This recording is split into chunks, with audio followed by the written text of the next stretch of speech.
Good morning, lovely people.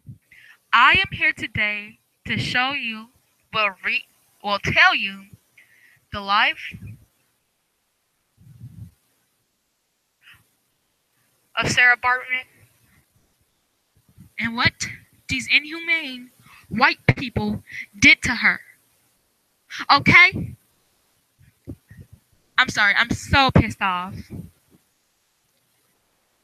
Sarah Bartman was born to a coastal family in the vicinity of Gamtos River in what is now Eastern Cape of South Africa.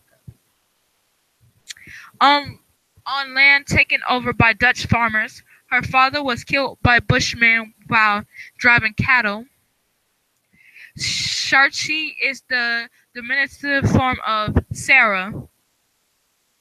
In Cape Dutch, the use of the diminutive form commonly indicates familiar. Oh no, no.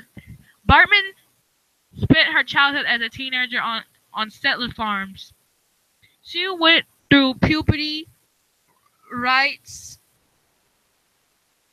and kept the small tortoise shell necklace, probably given to her by her mother until her death in France in the 1900s. A free black Cape Town, which had recently came under British control, records do not show whether she was made to leave or went willingly, or was sent by her family to Caesars. She lived in Cape Town for at least 2 years. This is pissing me off. Hold up. She lived in Cape Town for almost 2 years, working in the household as a washerwoman and a nursemaid. First Peter Caesar, then in the house of Dutchman in Cape Town. She moved finally to be a wet nurse in the household of Peter Caesar's brother-in-law, Hendrik Caesar, outside of Cape Town in present-day Woodstock. Sarah Bartman lived along slaves in Caesar's household. As someone of Caucasian descent, she would not be formally enslaved, but probably lived in conditions similar to slaves in Cape Town.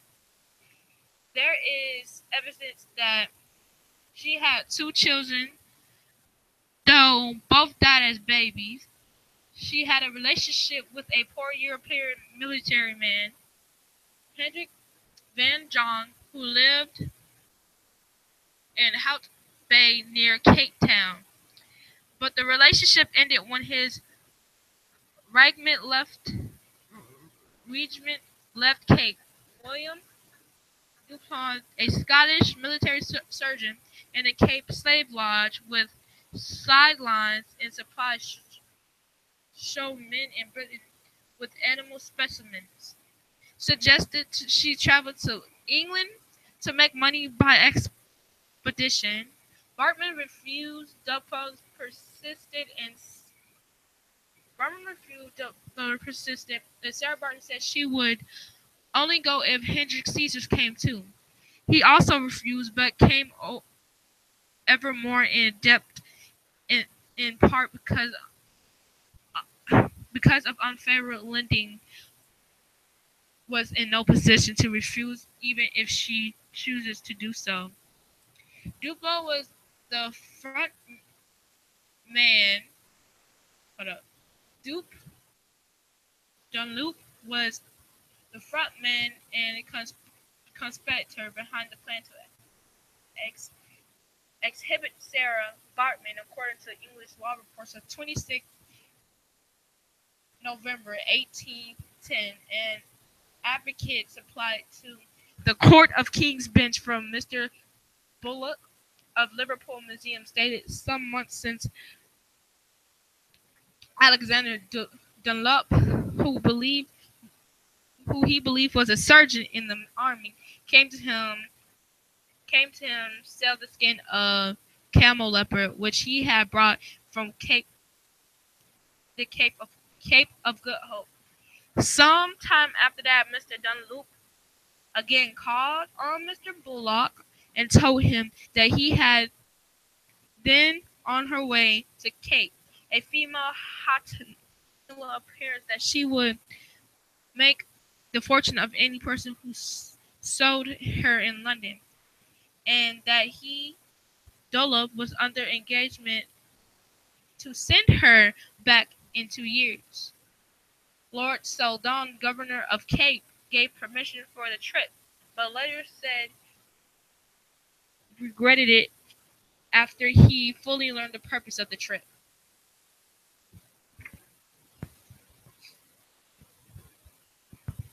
Hendrik Seizures and Alexander Dunlop brought Barrtman to London in 1810.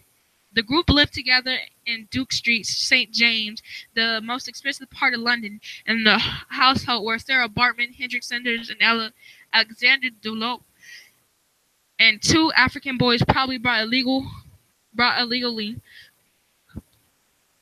by Dunlop from the slave lodge in Cape Town.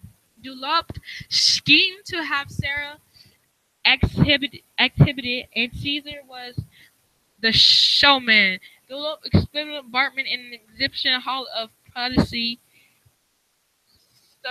Circus on November 24th, 1810.